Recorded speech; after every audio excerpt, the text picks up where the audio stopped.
Some of you will remember that I described depression when I spoke on depression as a happy topic, in the sense that the trials that one undergoes, difficult though they are, can be illuminating as to who you are as a person and help you to really re-examine your life from top to bottom.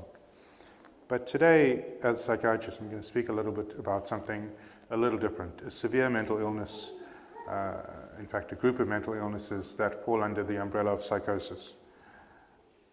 Now with psychosis, it's rather more difficult to use it as an opportunity to understand who you are, because by definition with a psychotic illness, the person develops a very distorted view of reality. They have delusions which are false beliefs, which are very fixed in their minds, that are out of keeping with their background. They could have a persecutory delusion, believe that there's a conspiracy to harm them. They could have a religious delusion and believe that they are a messenger themselves. And clearly these are false beliefs, but they're beliefs that are so entrenched in their mind that they've really become insane. And for those people, of course, we know the mercy from Allah subhanahu wa ta'ala is that the pen is lifted from them and they're not necessarily responsible for what they do if they're truly under those false pretenses. They can have hallucinations. These are perceptions without a stimulus. They can hear things which are not there, see things which are not there, taste things which are not there, feel things which are not there. They can have disorganized speech. They may be speaking to you and suddenly you see that they're going off topic and they go further and further off topic in a very fixed way. They can be tangential. They can jump from topic to topic without making much sense. Or they could simply be incoherent. You're unable to understand them at all. Their behavior can be grossly disorganized or be catatonic.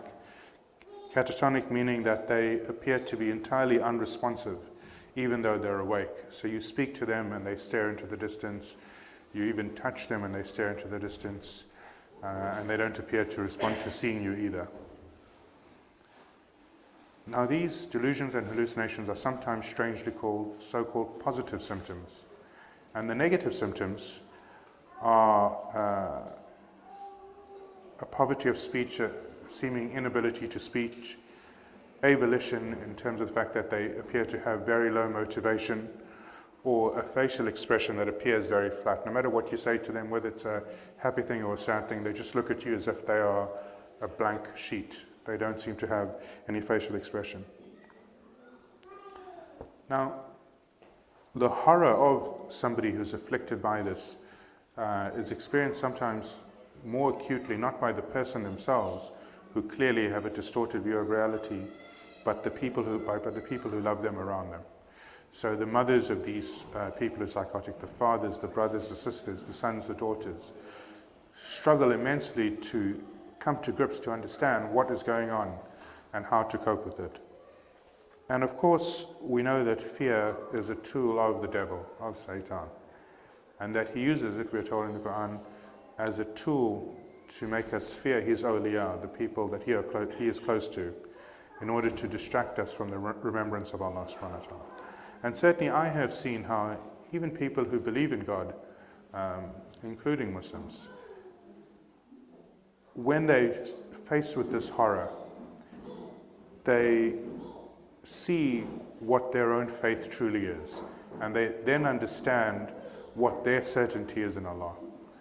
Because if their certainty in Allah subhanahu wa ta'ala is able to be shaken, if they don't remember that even evil was created by Allah as a test, even Satan is a creature who was created by Allah subhanahu wa ta'ala, then in the difficult days they might not turn towards their creator who helped them in all ways, but turn towards other people, turn towards people who they believe are going to give them are going to have some special ability to help them.